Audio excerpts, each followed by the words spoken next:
are they, them, theirs. I'll be talking a little bit more about that later if you got questions around that. I have the privilege of working for a nonprofit whose vision is preventing suicide, violence, and discrimination amongst young people. And I lead education, training, and consultation work around gender and orientation, and work very closely with counselors like you all, educators, and families and young people. So thanks for having me. Okay. Thank you. So the first thing that we want to do is just dedicate this presentation to trans youth and the parents who affirm children who are just trying to be their authentic selves.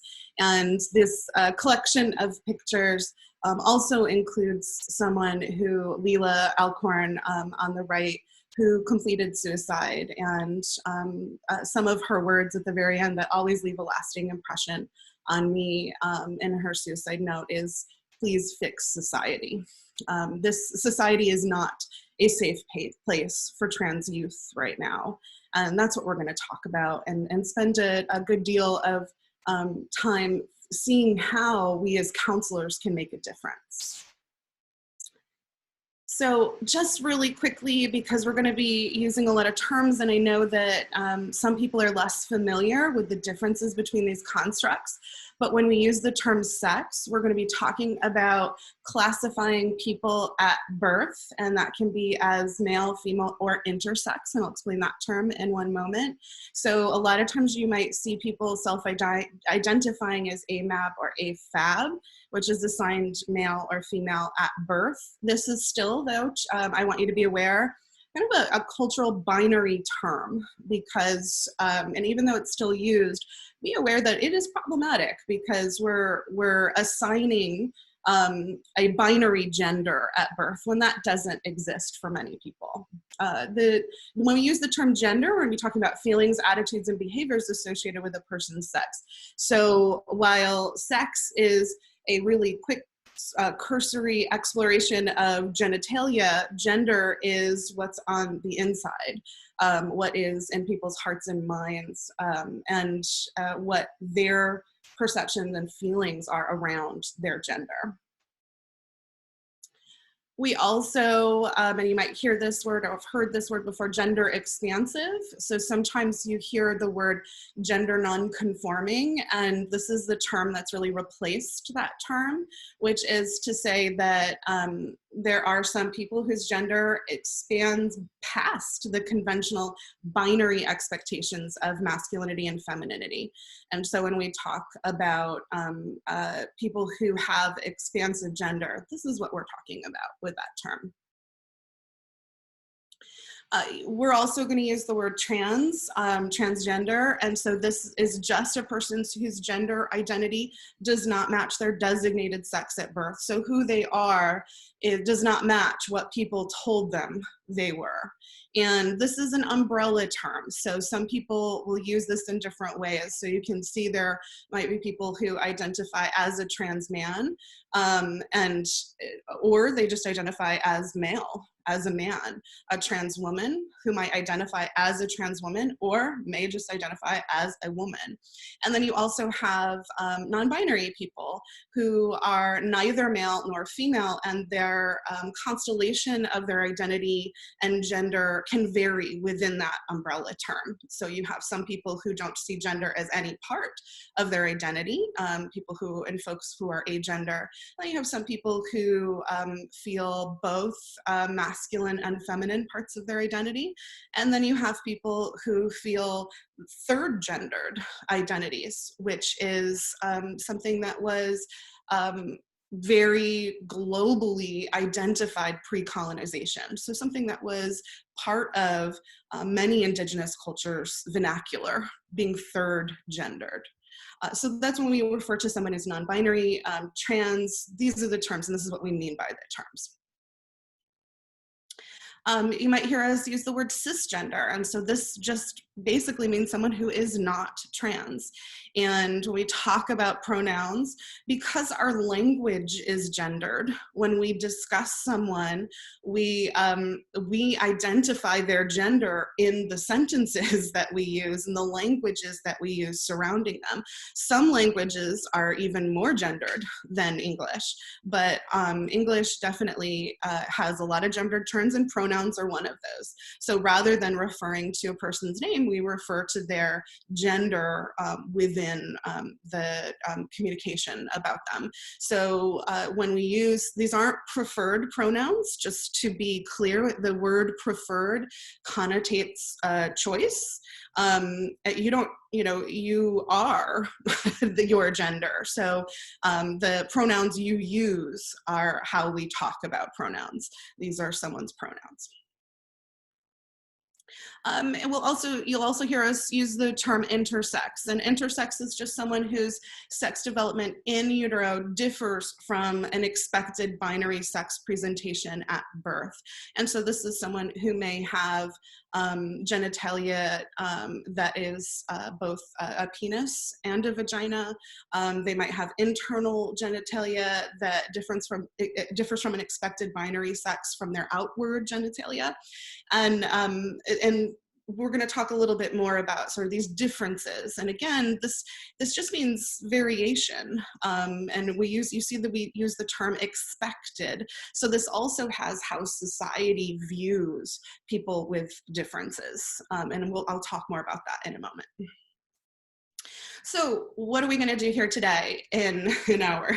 We're going to go really as quickly as we can, but we're going to talk a little bit about the literature research on gender identity development in youth. I'm putting this sort of all together for you, and we have some resources that you can see at the end to get more information as well. We're going to discuss the best in developing practices on counseling youth and with diverse gender identities. And then finally, we're also going to talk about how can we use the ACA advocacy competencies in order to meet the needs of this population. So that's our plan. So let me just talk briefly about the case that started the hashtag movement. So, protect trans youth, protect trans kids. That has been something that's actually been around a while. But when this case came out, there was an uptick in people using this hashtag for really important reasons. So you may or may not have heard of the Younger case within Texas. And this is what really started this last political discussion about trans youth and the medical interventions that they have access to. And Luna Younger is the child of Anne and Jeff. I have their names listed here.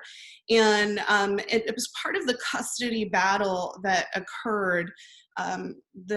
Luna's father went on a lot of, wrote a blog, went on a lot of far-right news shows, and basically spread this message that he had a child who was not trans, but the child's mother was forcing this child to be trans. And if you looked back at the court documents and you looked into the case with just even a little bit of an eye, you could see that this was not the case. So Luna had actually been seen by multiple doctors, been in the court system, had DCF called several times. They had come out, they had assessed Luna. Luna is trans. Luna has been communicating that for a long time. Her mother was affirming her, and as a pediatrician, actually had some education behind this. But also, I think it's really noteworthy to say that Luna's mother is operating from an evangelical Christian viewpoint and had pediatricians that were also Christian and not necessarily affirming within their religion, and have seen this child and have understood that this child is trans. The other things that are sometimes left out of this discussion on this specific case are that their divorce was actually an annulment because Jeff Younger lied in his relationship. So he said that he had this military background, college degrees he didn't have. So basically he committed fraud. Was also released from the military because of a don't ask, don't tell rule. So he had expressed in his past that he had gay relationships. And part of this battle, you really can see the influence of homo prejudice within this gentleman. And this case, however, took this new role, and there was lots of politicians that came on board and said, absolutely, that this is the parents distorting, and really blamed a lot, particularly mothers. If you look at some of these custody battles, this is who usually is focused on in the custody. So this is what sort of started it, and why a lot of people came out and said, no, we really need to talk about the science, and we need to talk about the what we know is best for children and what we know about trans children. So let's talk about that. So when we talk about gender and sex assigned at birth and our romantic and physical attractions, these are actually separate constructs. And even though we talk about queer and trans people, we talk about LGBTQ, and we talk about communities as sort of being together in one thing, they're actually very different constructs. And so we'll talk again about the gender unicorn, but I want to talk now that I'm going to focus here on gender identity and gender expression, but some of this research has also been done when it comes to romantic and sexual attraction. But I really want to be clear that romantic and sexual attraction is not what we're talking about here. Children this young do not, they sometimes show a tiny little bit of crushes or things like that, but don't have a concept of their attractions to other people yet. It's their gender that they're experiencing. So the science essentially in the last century has been pretty consistent when it comes to this area. We see both biological and environmental influences. When we talk about environment, however, we're not talking about post-birth. We're talking about the fetal environment. Something happens in utero that is interacting with genes. So you have genes that certainly play a role when it comes to trans identities and queer identities. That in the literature has been demonstrated and validated. But what makes this a little more complicated is that there seems to be an epigenetic process at hand. And I know it's really late for a science lecture, so I'm going to try to make this really simple and easy to understand. But this idea of an epigenetic process is that sometimes the environment turns genes on. And so we have all sorts of potential genes that do not get expressed within our bodies. Sometimes we experience an environment that turns one of those genes on. And that's what the science shows is happening for both gender and affectional identities. Genes are getting turned on and they think something's happening within the fetal environment. When just an example of this is some of the studies, there's been a few that looked at the role of prenatal maternal stress. And what they found is that you saw more variation in gender and variation in affectional identities when a mother was experiencing stress when they were pregnant. And just a pregnant person in general, I think this would apply to, but this research has only been done on cisgender women, just to be clear. But so what does that mean? I'm going to come back to that because this doesn't mean that there is a disability or that there was some kind of dysfunction. I think it means something quite the opposite. So whatever it is, it occurs very early in early fetal environment, but some of the research shows that that you can see brain development being altered even into the third the third trimester. So I'm going to explain that a little bit more as well. So what do we know is making a difference? We know through the research that everything is linked to sex hormones. The balance of estrogen and testosterone that we create ourselves in our own body, as well as what we are exposed to in the uterine environment. So there are stages of physiological development. And when I say physiological, I mean brain and the rest of the body. So when you first have a fetus that is developing, they are what we call undifferentiated.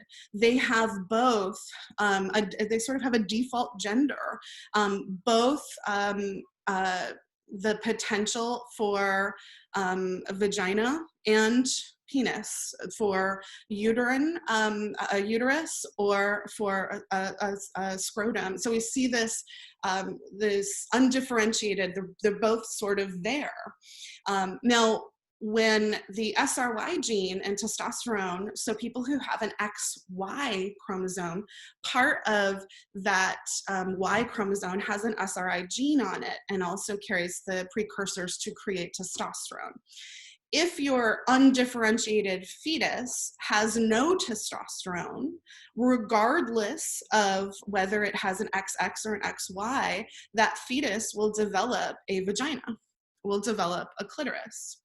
It is the expression of testosterone that will shift the clitoris into a penis, will make the ovaries into testes, and will take the labia and create that into a scrotal sac.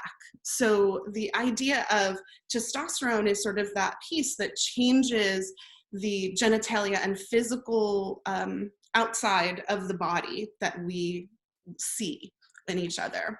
But however, you'll notice I've been very careful in my use of language here, that if you have an XX or if you have an XY. And that is because there are people that have XY that are actually, you know, that we would think, oh, XY means that you are quote unquote male. But we have people who have XY that do not have receptivity in their cells and therefore do not have testosterone expressed and therefore have a vagina. So when we talk about biology, we have to understand that there's so much variation at these different points within human experience. So these sex hormones shape the physical body and the brain. Let me show you a little bit more about what I mean. So here's our chromosomes, right? And if that one little line, right, one little gene on the Y chromosome gets expressed, or perhaps the pregnant person has a lot of testosterone within their system when they are pregnant, that will also alter the, because it's just about having exposure to testosterone.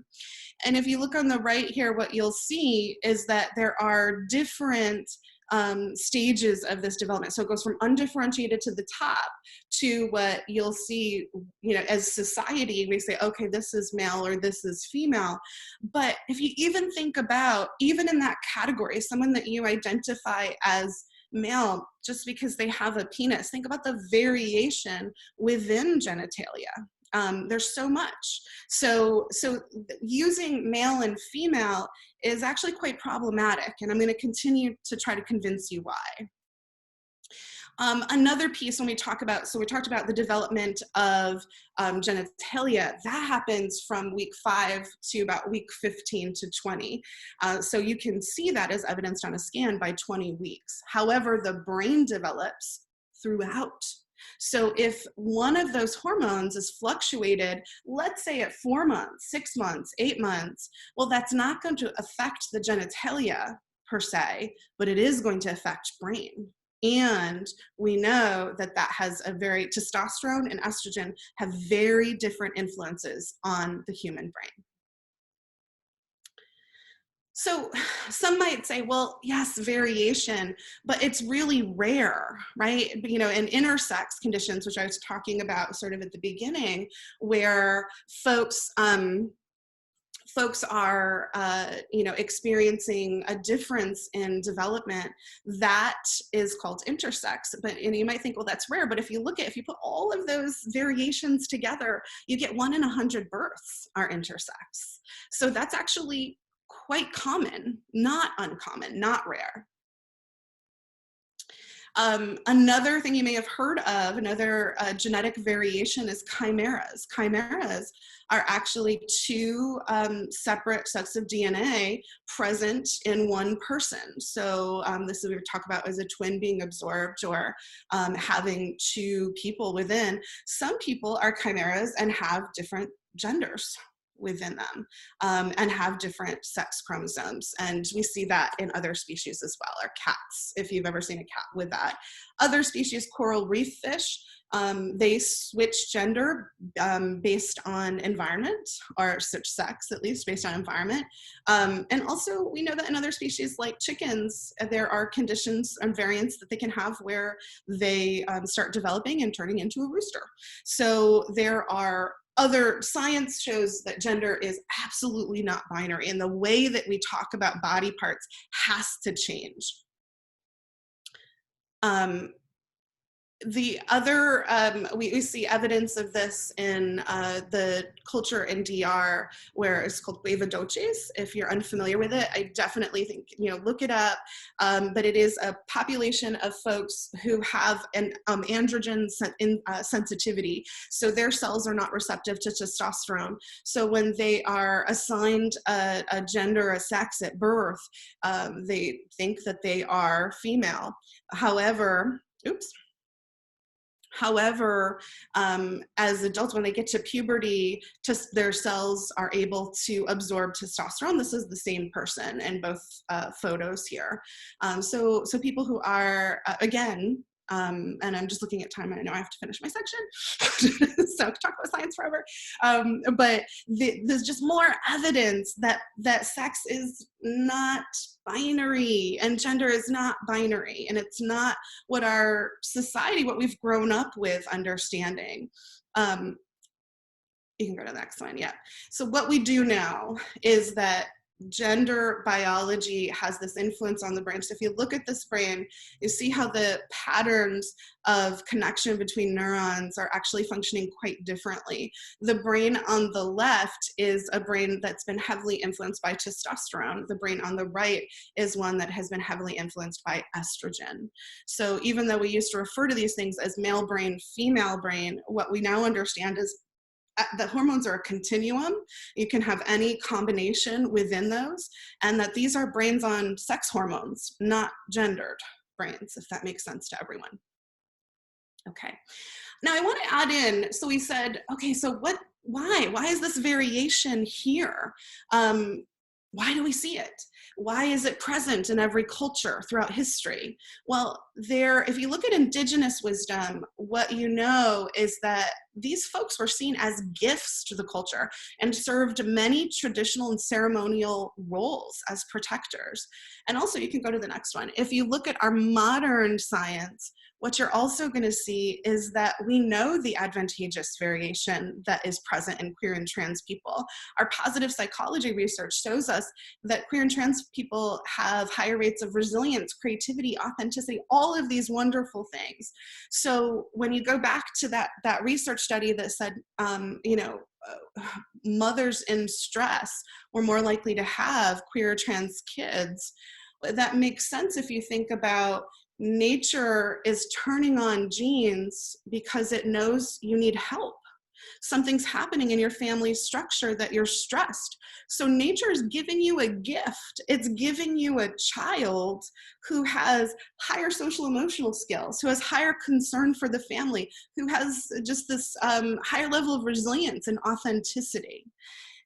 Unfortunately, our current culture doesn't function on that. And if you go to the next slide, you can see when in a cisgender world, by 18 months, we are readily accepting in the research that we see signs of play, color preferences. They're aware of the connection with societal gender norms. We see that by age 2, children have consciousness of physical differences. They're looking at bodies and they're comparing their bodies. you see by age 3 that kids self-identify in their gender. I have been asked so many times, do you think your daughter is too young to know this? And I say, do you know children? And I've talked to many people who say, yes, I have a 3-year-old. And I'll say, okay, go ask them, whether they're a boy or a girl or an NB, like just ask them and they'll tell you. So we know that that's true. Age 3. Age 4, gender identity is stable and consistent. Now, this is important in the absence of oppressive experiences. And what that means is that when a child is exploring and trying to figure out who they are, and they look around and they see no role models, there are only binary genders represented.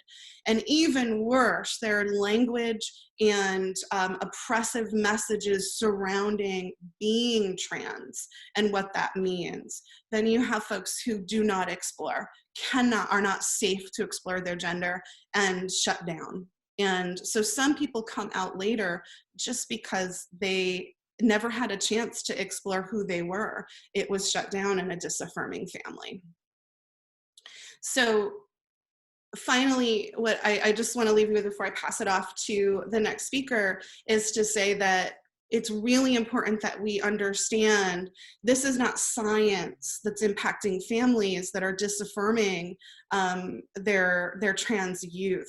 This is affecting the cissexism and colonization, the idea that there are 2 genders and that's it. That's what's affecting trans kids and their families. In the case of, this is my daughter on the left, who's had affirmation since she was able to communicate who she was and go through that process. On the right, we have Leila Alcorn, who was in a family that was deeply religious and disaffirming and would not allow her to explore. And I think it's very important we understand that when a trans child is affirmed, they get better. Everything about their experience, the depression you see, when they're affirmed and they're in a supportive community, that gets better. When they are not, suicide is a real risk.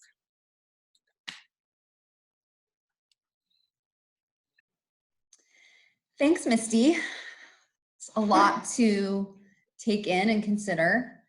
And we're going to talk a little bit now about, so now that we know this stuff, how do we do the best work we can with trans and non-binary youth and their families? So first, talking about social and legal transition, we know that, as Misty was saying, when a youth can wear the clothes they want to wear, have the hairstyle they want to wear, please, Dani, chime in, have their name and their pronouns that affirm them utilized, that makes them happier, that alleviates emotional distress. One thing that I wanted to link in here was there's a state-by-state guide courtesy of Trans Equality. So this is probably for older youth and adults, but you can go and pick your state or US territory and it'll tell you what the laws are for name change, getting the marker, gender marker and name on the driver's license, and the birth certificate changed. So that is there for you. Possible medical interventions in adolescents. So really what seems like the best practice right now, or the best practice for now in this moment, is to suppress so when I say suppress puberty, it's the hormones. So they have hormone blockers that will, so like let's say there is a trans female, so assigned male at birth, identifies as female, they can block the hormones so that the child does not go through puberty. Because we know that when a trans child goes through puberty and it's not the gender that they identify with, there's all kinds of emotional distress that can be attached to that. So this allows that to be suppressed. And then at a time later, they can actually begin the hormone replacement therapy so that they can be, they can reduce the gender dysphoria and they can have the hormone replacement for the gender that they identify with. And I found this is from the American College of Obstetricians and Gynecologists, and they have an adolescent healthcare committee, and they wrote an opinion on best practice. And so this is really great if you want to go through and look at this. They talk about social emotional health and how to work with trans youth and gender expansive youth and families around social emotional needs, and also the medical treatments.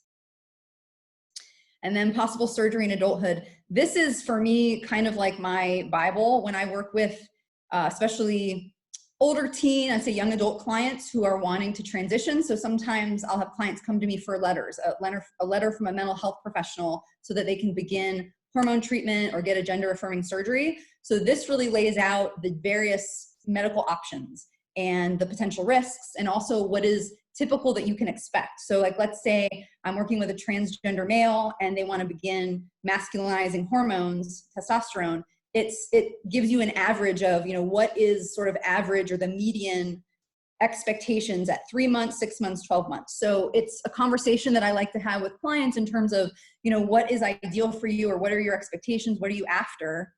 And let's look at the standards of care and kind of see what's typical. And let's see, what options you have and what might suit you best.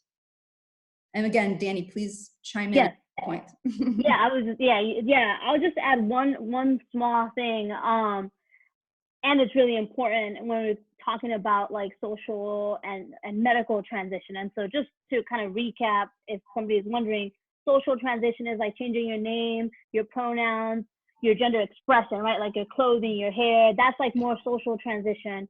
Medical transition is like hormones, possible surgery. And what I want to say, which is really important because it's a huge misconception, is that there are a lot of trans people and non-binary people who do not want to go through a medical transition because there's nothing wrong with our bodies, right? They don't want to put themselves through that. So it's also, if somebody is if you're seeing a client and they are trans and non-binary, it's also important to kind of have that in the back of your mind. Like, just because they do have this identity doesn't mean that they're going to want to go through with that, right? They may also be coming to you for other things that are not related to their gender identity, which we also find that with very well-meaning mental health professionals, they think, oh, okay, I have a trans client, like we're all going to talk about gender the entire time. And that's often not the case, right? There might be some other things going on. So just like to have that in the background, I think that's just really important. And just to speak on the puberty blockers, I've actually worked with a lot of parents who have like 12, 13, 14-year-olds who start on those puberty blockers, and they actually notice a huge shift in terms of like engagement, interaction, academics, like just socialization. Their entire like attitude shifts just because that really does decrease their anxiety, body dysphoria, all of that. That's it. That's all I want to add. Thanks, Dani. Well, and I want to give a shout out to, this is in the resource guide we're going to provide you with, but Transform is an excellent docuseries, and it features 3 Black trans women, and the conversation about transition is there because there is one woman who's featured who, right, she's transitioned without any kind of medical intervention. And then there's one who is kind of in the process of transitioning using medical treatment. So it speaks to that diversity of, you are transgender, you're not transgendered, you are transgender, and people do that, their transition in so many different ways. So, and Misty, I don't know if you want to speak to this. So this is getting back to Luna Younger. And the one thing that really stuck out to me was the intersex loop. So I don't know if you want to speak to that. Yeah, absolutely. So, a lot of the associated bills that came up after the Luna Younger case that we were, and they're in multiple states. At SAGE, we were writing responses and, for the whole year after the custody case. And some of these bills ranged from things about refusing medical service to trans youth, and not until they were 18 would they be able to access any kind of medical transition. And it also ranged to things that impacted counselors and counseling services directly, which means that there was one bill, I think it was Ohio, but don't quote me on that. I'll have to double check. There were so many. One bill that was counselors would actually serve jail time if they affirmed trans children.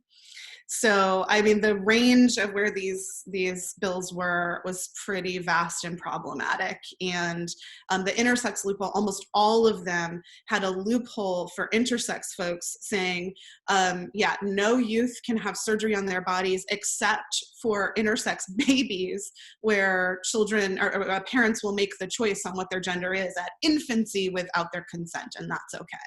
So I think that is that loophole that was really problematic for intersex communities in a way that's different from trans communities and is often misunderstood.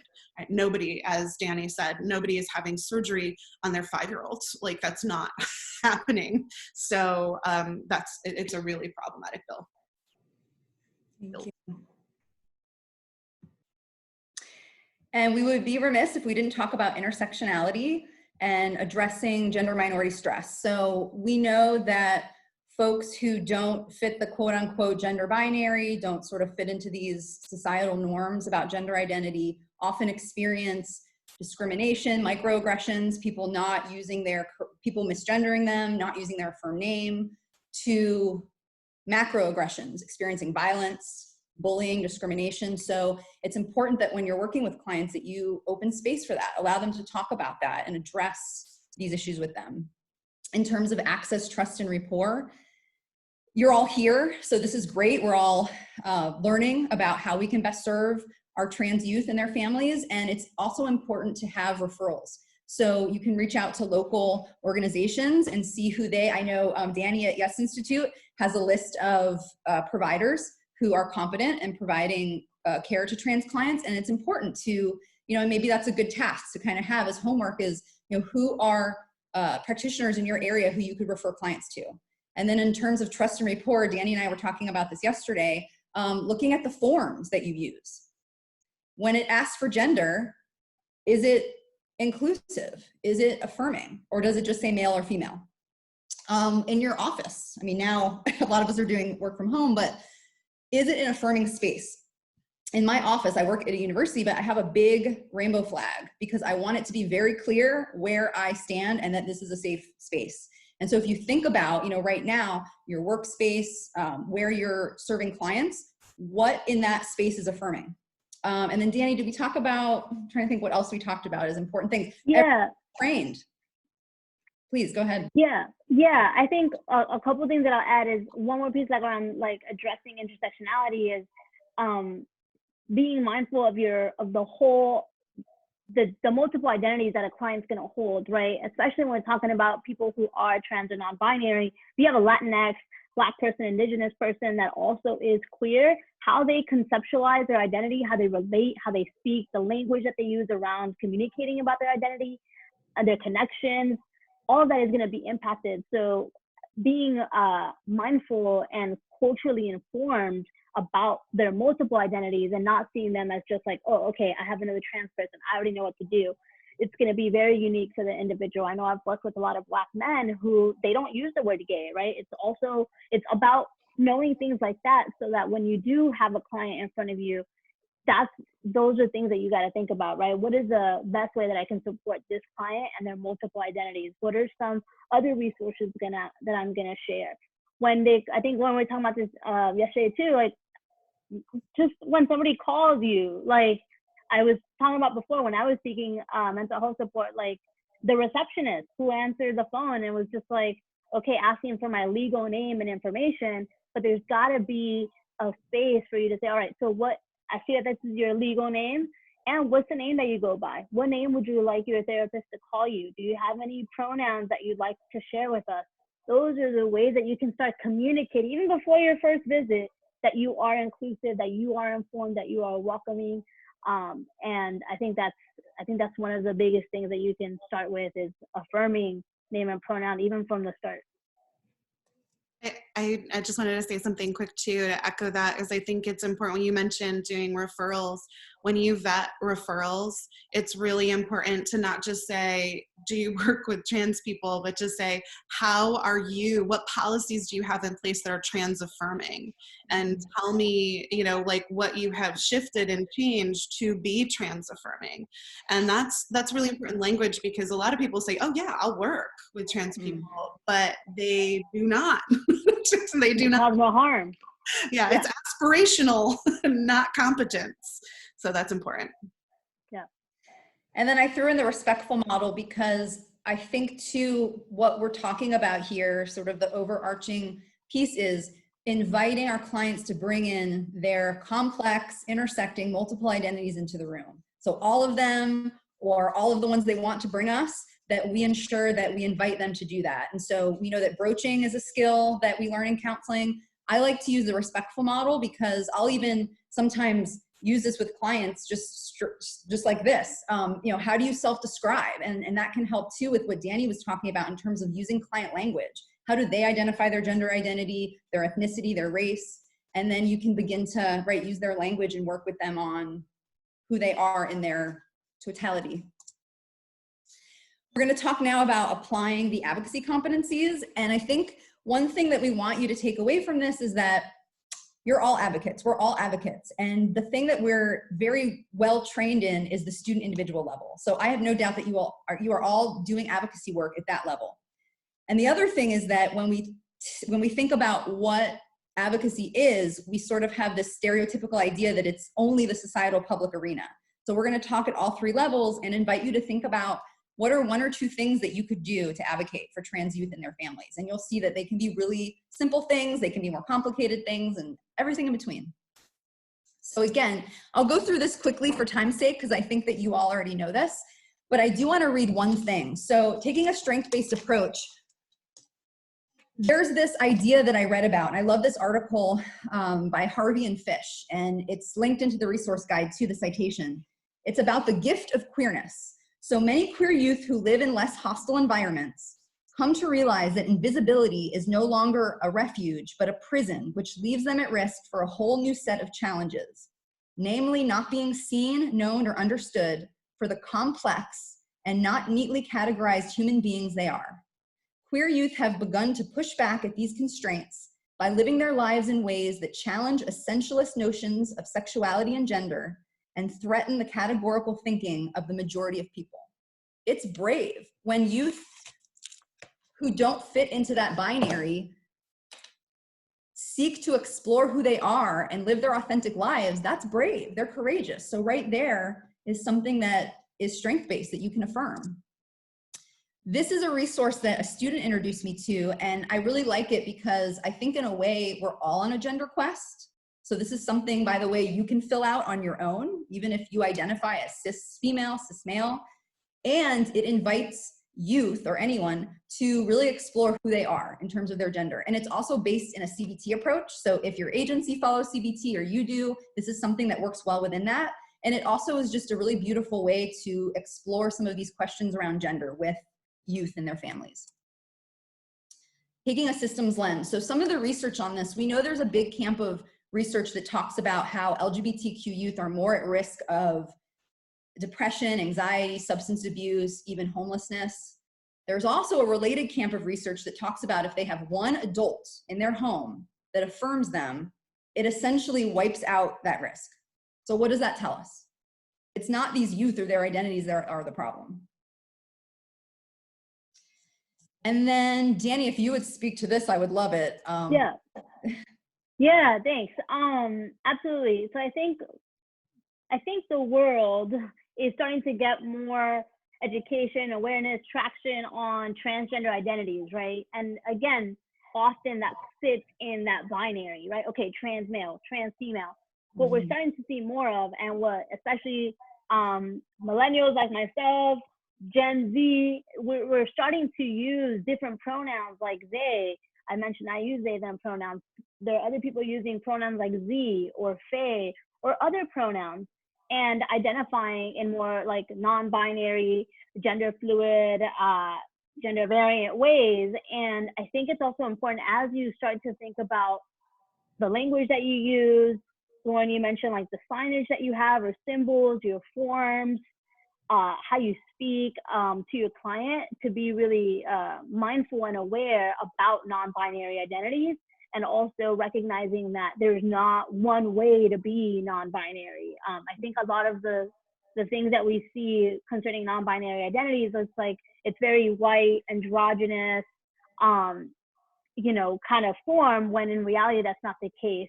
We do have Latinx folks, Black folks, Asian Americans who are non-binary, and they come in different shapes and sizes, different religions. And I think that's really important to consider, not even about non-binary identities, but identities in general, right? Especially when considering diverse gender and orientation experiences. Having access to a gender inclusive restroom is key. And I know most of us are working from home, but especially for trans and non-binary people, restrooms are they're a matter of safety for us. I know that most people, most of you might not need to think twice before going into a restroom.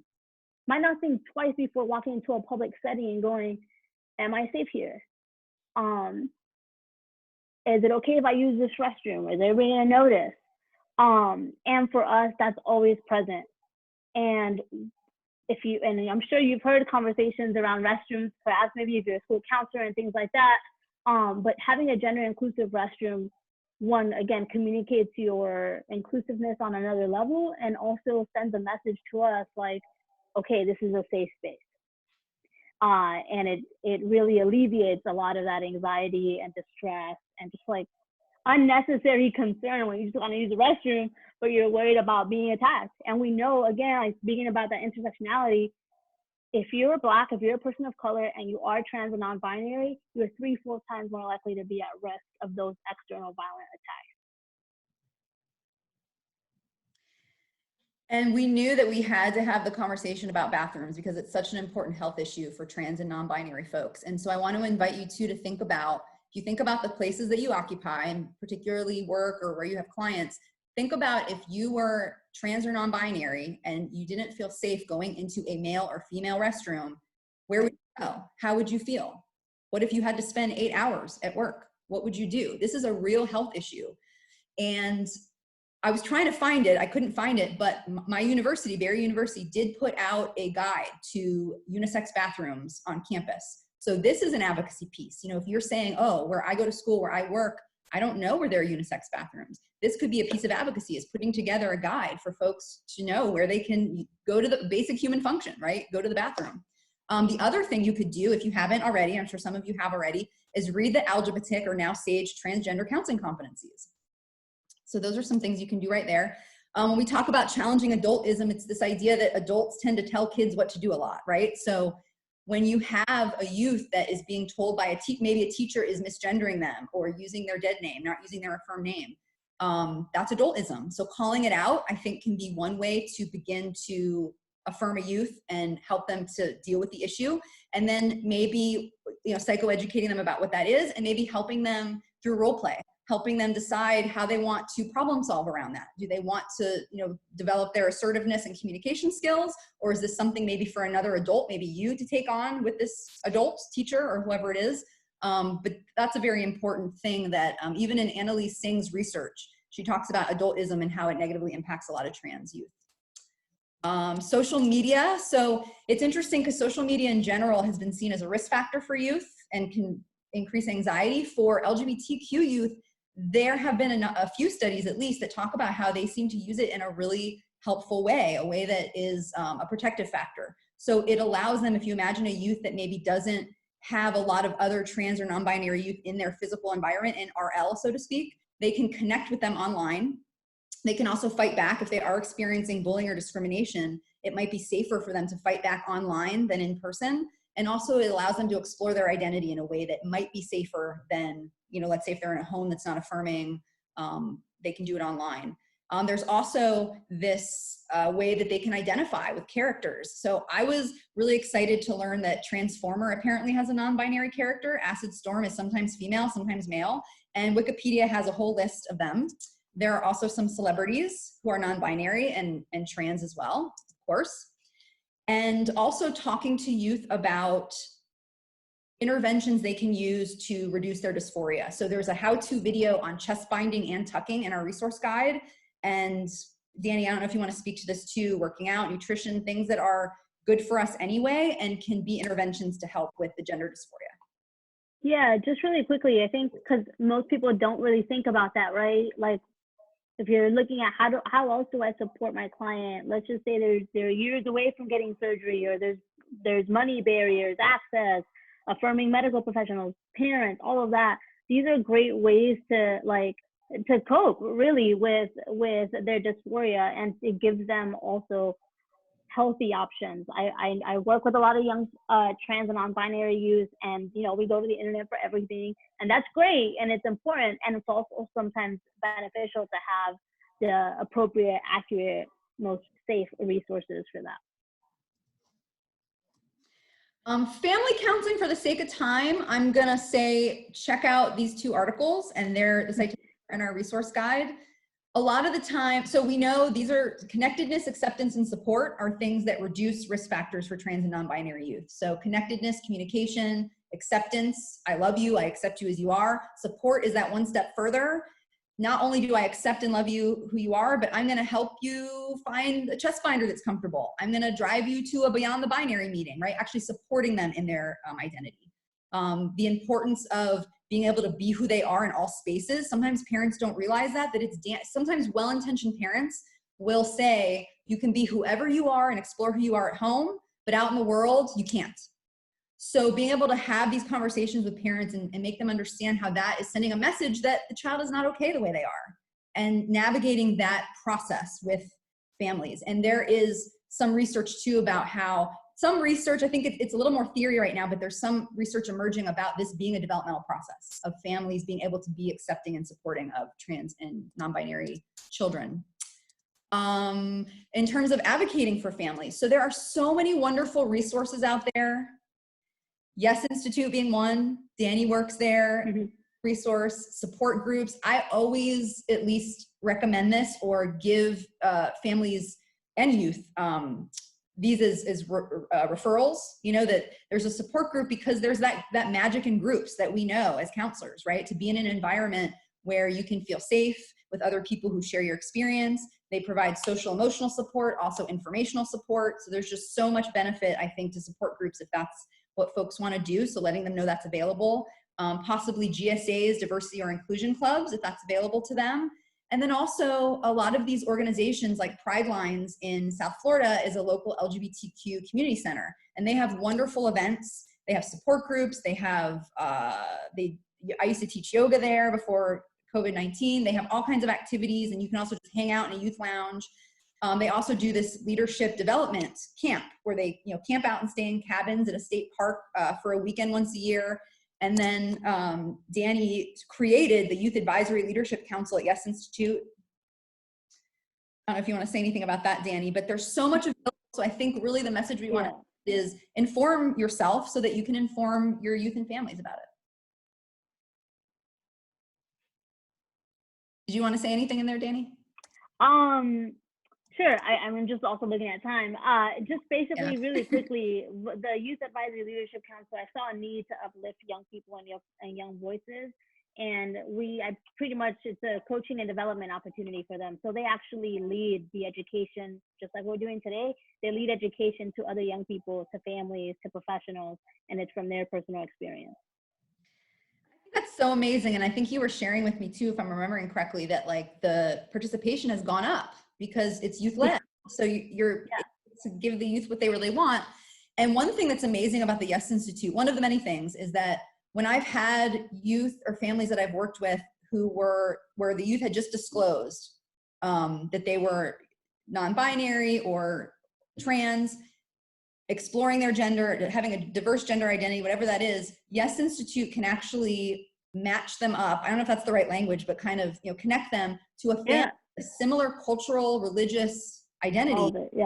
And it's amazing to see how that can transform a family, because there might be a family that's very deeply religious, let's say Haitian Catholic.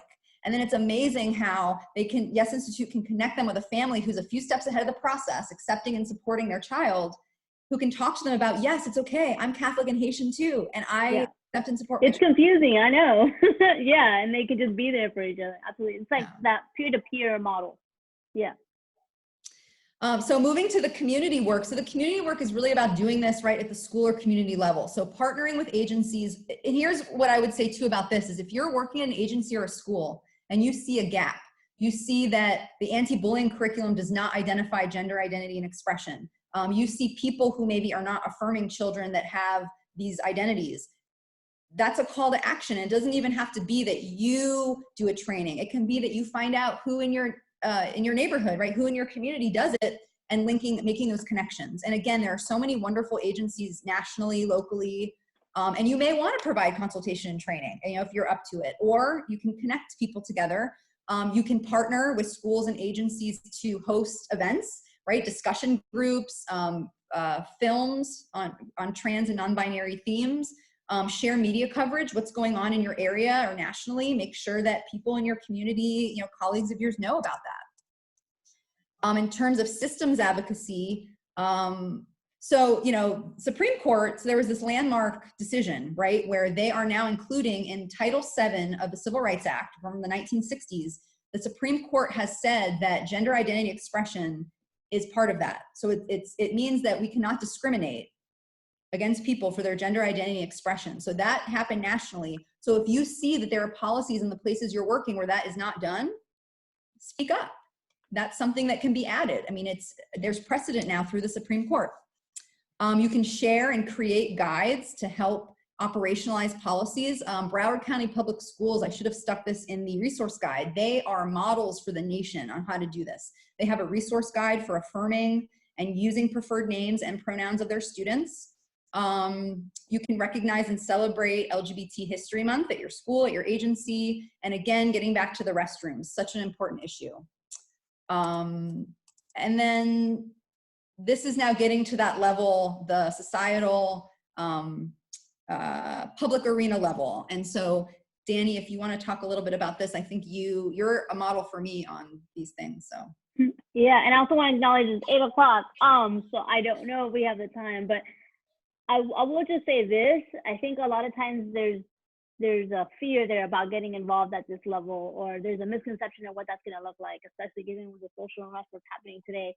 But I think we all proved that this could really look like as simple as writing a letter of support, right? Or reaching out to somebody, to your institutions, to your workplaces, and really demanding, one, space for conversation around these topics, if that's what their foundation needs to be, or two, an actual systems approach to actually being inclusive, right? And that can look like having an ERG. That can look like creating a task force, a committee. I think those are things that we're starting to see now more and more. Doing something like this is a form of advocacy, creating a webinar, having these conversations and education available for people. Yeah, or sharing it. Share this with your colleagues and friends and family and whoever you want to share it with. And maybe getting on a research team. If someone's doing research to help improve practice with trans youth, non-binary youth and their families, like maybe you can get involved in that.